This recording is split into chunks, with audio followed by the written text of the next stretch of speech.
સાબરકાંઠા જિલ્લાના પ્રાંતિજના તાજપુર કુંડી તળાવ પાસે આવેલ ફૂલ જોગણી માતાજીનો પ્રથમ પાટોત્સવ ધામધૂમથી ઉજવાયો, જેમાં માતાજીના મંદિરે સવારે નવચંડી યજ્ઞ કરવામાં આવ્યો હતો। ત્યારે આ ધાર્મિક કાર્યક્રમમાં માઈ ભક્તોએ યજ્ઞમાં બેસી ધર્મલાભ લીધો હતો।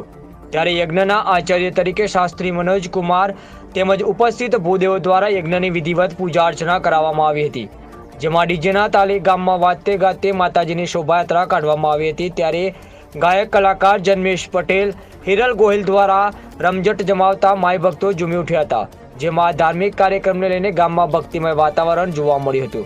સાંજે યજ્ઞની પૂર્ણાહુતિ બાદ મહાપ્રસાદનું સુંદર આયોજન કરવામાં આવ્યું હતું, જેમાં મોટી સંખ્યામાં માઈ ભક્તો ઉપસ્થિત રહી માતાજીના દર્શન કરી પ્રસાદ લઈ ધન્યતા અનુભવી હતી। ત્યારે આ ધાર્મિક કાર્યક્રમને સફળ બનાવવા માટે ગામના યુવાનો તેમજ આગેવાનોએ ભારે જહેમત ઉઠાવી હતી। અહેવાલ અલ્પેશ નાયક, પ્રાંતિજ।